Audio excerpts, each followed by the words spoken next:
पहले तो संतवाणी चैनल का धन्यवाद, जो इस कुंभ में संतों के जो विचार हैं, संतों के जो संदेश हैं, कुंभ का जो संदेश है वो सब तक पहुंचा रहे हैं। इसके लिए बहुत बहुत साधुवाद संतवाणी चैनल को। बदलाव तो जहाँ तक मैं कहूँ बदलाव तो ये बाह्य बदलाव हैं और ये समय समय पर होते रहते हैं। समाज से ही संत आते हैं, संत कोई ऊपर से नहीं आते हैं, समाज से ही आते हैं।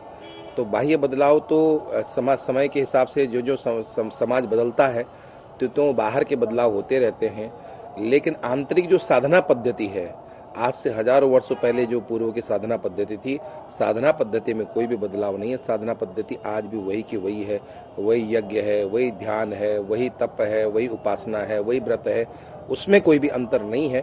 लेकिन बाहर से पहले जो है वो फूस की झोपड़ी रहती थी या बालू में सब कोई निवास करते थे।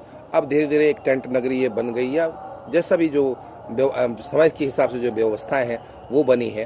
तो ये कुंभ बाहर से बदला है, साधुओं की व्यवस्थाएं बाहर से बदली हैं, लेकिन अंदर से जो हजारों वर्षों पूर्व हमारे ऋषि मुनि साधुओं का जो जीवन था, जो साधना पद्धति थी, अंदर का अभी भी वैसा का वैसा ही है। बदलाव की आवश्यकता तो बहुत ज़्यादा नहीं है, क्योंकि जिन्हें नहीं बदलना तो वो नहीं बदलना है।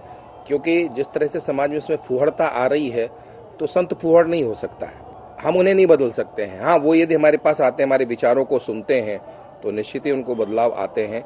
तो हमारी जो एक संदेश देने की जो पद्धति है, संदेश देने का जो तरीका है, वो भी आज वही है।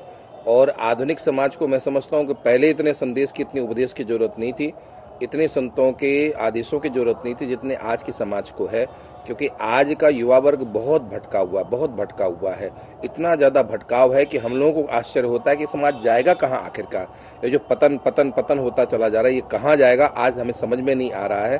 तो इसके लिए आज के युवा वर्ग को अच्छे संतों का संग करना बहुत जरूरी है।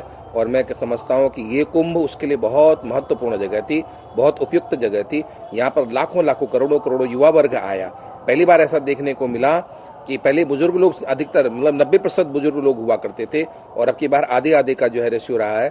लगभग 50% युवा वर्ग इस कुंभ में आए हैं। तो देख करके बहुत अच्छा लगा, और उन्हीं तक युवा वर्ग को ही संदेश पहुंचे, और वो पहुंचा भी है।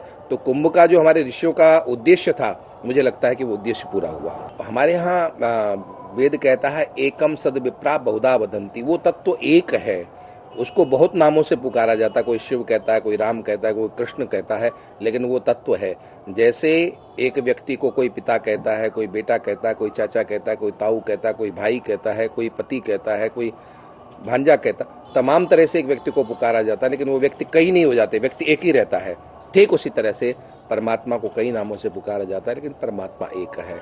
जिस तरह से नदियां भिन्न भिन्न हैं, कोई गंगा है, कोई यमुना है, कोई सरयू है, कोई कावेरी है, कोई गोदावरी है, वो उनके नाम अलग अलग है, उनके बहने के तरीके अलग, बहने के रास्ते अलग अलग हैं, मार्ग अलग अलग हैं, लेकिन वो सभी समुद्र में जाती हैं। ठीक उसी तरह से प्रत्येक उपासना पद्धति उस परम तत्व तक ही पहुंचती है। आप हमारे संतवाणी चैनल को सब्सक्राइब करें, वीडियो को लाइक करें, शेयर करें।